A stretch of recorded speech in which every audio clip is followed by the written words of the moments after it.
Welcome all to Tom McCarthy, standing in for Paul Steiner, who's on his overseas European sojourn. Don't we wish we were there? Well, certainly do. Like about now, it's freezing today. Anyway, you're stuck with me. He will be back. However, Julie. Yes. Market's changed. Yes, definitely. And I should introduce you. Sorry, I should have introduced you, Julie Taylor, who is the salesperson yet again of the month, a recidivist. It continually happens.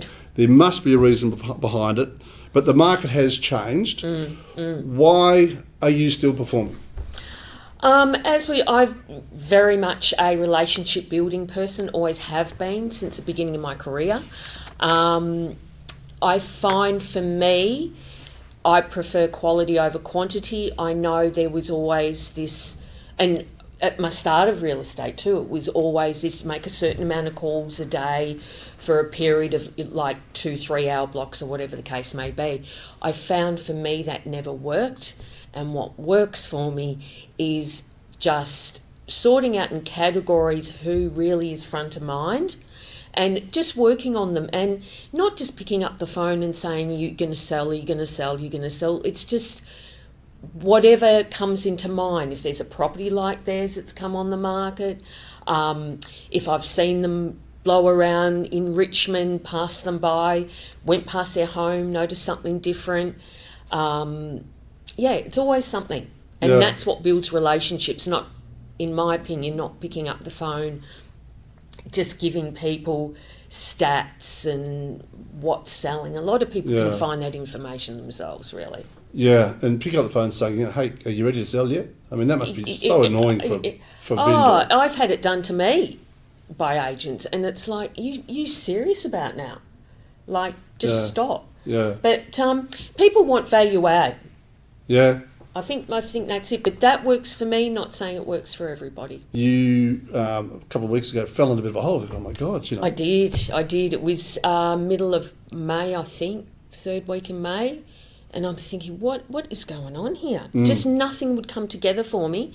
And then in the space of 7 days, listed, it was just over $8.5 million worth of property. Yeah. So what was the switch? What did you do? Again, I've got to go back to the relationship building. There had been relationship building quite a lot through that March, April, and then it just came together. It just all came together, and that's what did it, was the so I'm going to go back a bit further than that, because there's a lot more really when you reflect on it. Well, the backstory is more, yes, and the backstory is that it's the consistent work that you did probably 12 months ago, 18 months ago, and just followed them right through. Yeah, probably a couple. Yeah, even longer than that, probably. Yeah, and you know, there's a saying. I think it was Warren Buffett who said, "You never know who's out there swimming naked until the tide rolls out." Right? And if you haven't done the work, the tide rolls out inevitably as markets wax and wane. The tide's rolling out. There must be a lot of agents out there naked. You just hear. And you know by how aggressive it is when you go in to a listing, and I've had a couple of listings already this month, and they've both been really, the agents have been very, very aggressive. Yeah. And I've sort of, with that aggressiveness, you know, just cutting comms and doing this, I don't think is necessary. It's not going to get you the job. Look, it's almost like it's a bit of a panic, isn't it? Because they realise you've got to. If I don't list this, I'm snookered. You know, instead of doing the work like you've done previously. Yeah. And I've experienced my own life, like when I've listed properties. You know, when you're on a roll, you just keep listing. But when you're in a bit of a hole, there's a little bit of your dialogue switches. There's something in the way you do. Through, you know, and I think it's the way you get out of that hole is doing what you were saying, and that's all the consistent work previously. I know this sounds really I know this sounds a little bit on the dull and boring side of things, but that's what gets you through tougher markets. It really is. Over the years, it really has. I can't remember how many times that this strategy, or how I've been doing it, has got me out of. Like you said, a bit of a slump. And it's when you're going in with new clients, and actually a couple of listings I've already had this month, they are clients that actually just engaged through reviews, what I've done in the area, etc., etc. So that was pretty much, that was cold. It was very cold. Yeah. So instantly, the first contact you make with them, you've got to develop some sort of relationship in that first call. Yeah. Something's got to develop. If it doesn't develop, I think straight away you're behind the eight ball straight away. So you get someone contacts you directly, instantly use that as great. This is my first chance to build some sort of a rapport before you meet with them. And I just was with Russell before, and we talked about quiet times in real estate. And one of the observations that I have over my real estate journey is for every quiet time, there's a catch-up time. And the reason that is the case is that we actually work in what I call the necessity game. Residential real estate is the necessity space. Yeah. Births, deaths, marriages, divorces, right? Yeah. You can hold it back. You can say, I don't want to come to market just yet. But those things get on top of you and whoosh, away we go again.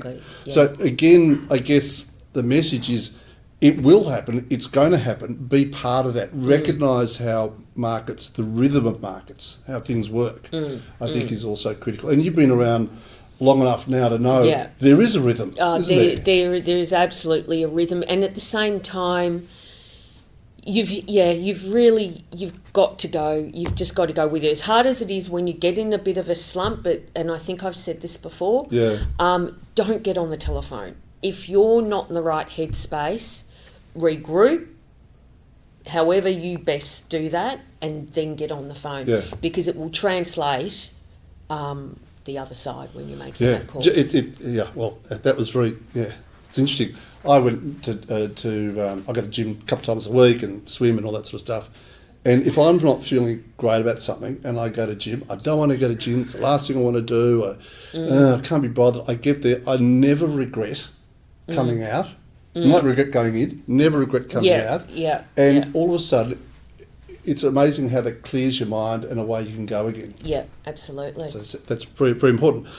Now, I also said to Russell previously that history doesn't repeat itself, but it rhymes. Okay, so very true. This marketplace isn't a new marketplace. It's been around before. Yeah, it happened in my experience in the early 90s, and we had interest rates of 18%, and yet people still sold and people still bought, and people still had started families, and they still got divorced, and they still died, and they still did all these things that normally happen in a marketplace. And looking back at it back then, what got us through then was just again doing what you're saying is all the groundwork. A lot of what we do in real estate is the grunt work, is getting in and just prospecting and keeping in touch, isn't it? Yeah. That's exactly right. The interest rates, I've been in the industry for just over 20, so I remember them about 12-14%. Yeah. Which is still like, you tell someone now 12% and they'll lose their mind almost. Yeah. But there's a few of those at the moment. It's pretty old. I know, like I said, I've said it before, but really, guys, build relationships.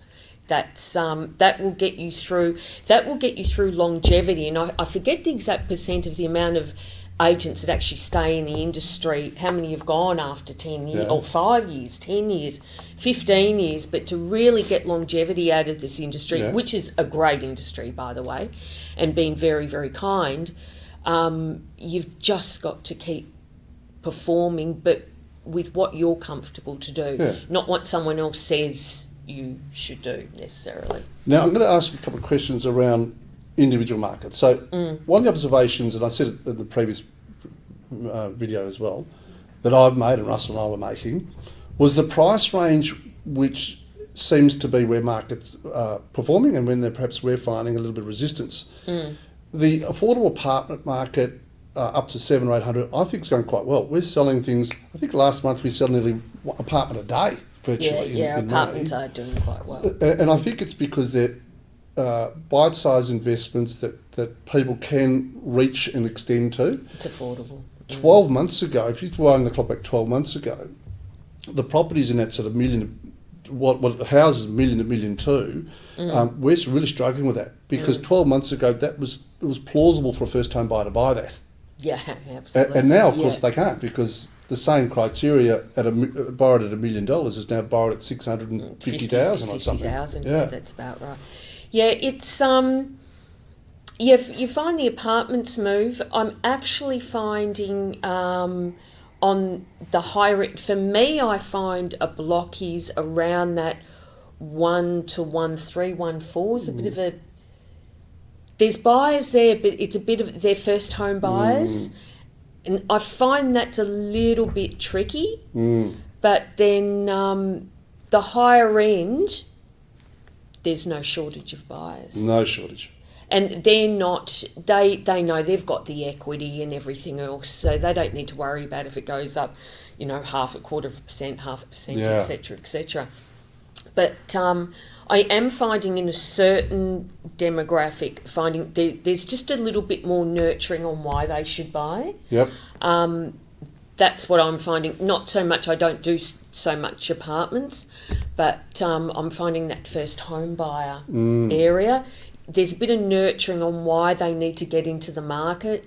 For me, I'm finding that's a nurturing area. I think one of the dialogues is it's all about be part of the recovery because I think it's we're there or thereabouts with interest rate rises. There might be one more, and then I think it's going to round out. Yeah. And then one thing I've observed over the years is that typically Reserve Bank governors or whoever is in charge, they overdo it. You tend to find they overdo it one way, the pendulum swings rapidly one way, then it has to swing rapidly the other. So I wouldn't be surprised this time next year we're in a marketplace that we're back up on the upswing, interest rates are coming off, and I think that's where we're going to ultimately head. Yeah, I wouldn't disagree. Yeah, well, what goes up goes down, what goes down goes up, really. Yes, that's true. But one thing, but humans are terrible at predictions, aren't they? Yeah, well, they are. But I mean, it can't get. I think we've got over the worst of the trough. I think so. Now, most importantly, you're going on holiday? I am, but very late this year, August, late second half of August. Are you allowed to tell us where you're going? Yeah, Jordan and Egypt.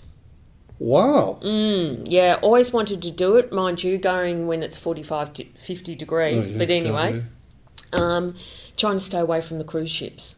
Yes. So cruise ships and queues. You're an Egyptologist, is that what they say? Oh, I don't know, but I'm really looking forward to it. Yeah, staying out in the desert for a couple of nights. And, wow. So just to Egypt? You're not going anywhere else? Doing Jordan for 5-6 days. Wow.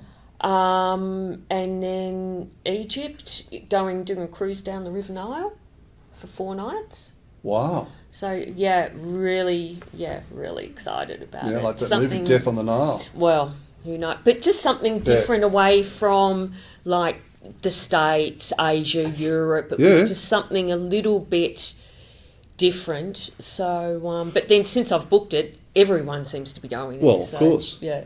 Of course. Absolutely. But very much looking forward to that. How about yourself? Yes, I'll be heading away. Yes, I'll be going, I'm leaving Sunday week actually, and I'm probably heading over where Paul is at the moment. Oh, wow. So that'll be quite nice. Yeah. So very looking forward to it. And when we get back, that will mean we'll be into a very busy spring season. I think that I think spring's going to be busy because, as I said, people will have to make choices and come to market. They can't hold it off. Yeah, agree.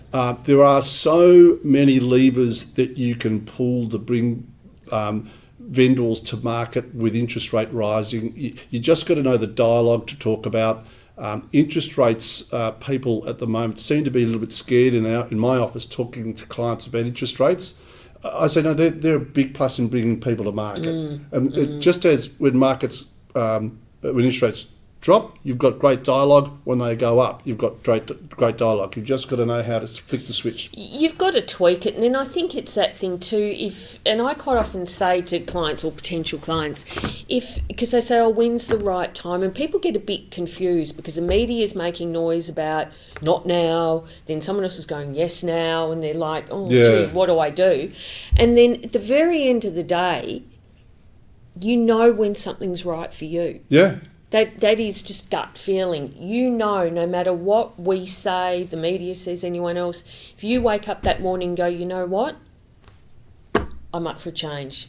This is it. You'll do it. Yep. And on that note, Julie, congratulations once Thank again. you. Thank Another you. tour de force, brilliant month. No doubt we'll see you here next month. I Or maybe don't not. think that, not You'll be on next holidays. month. But anyway, it's been great. Thank you. Great. Bye. And Paul will be back in this seat asking all the hard questions Yeah. at the next interview. So good to see you again. Keep well. Speak soon. See you guys.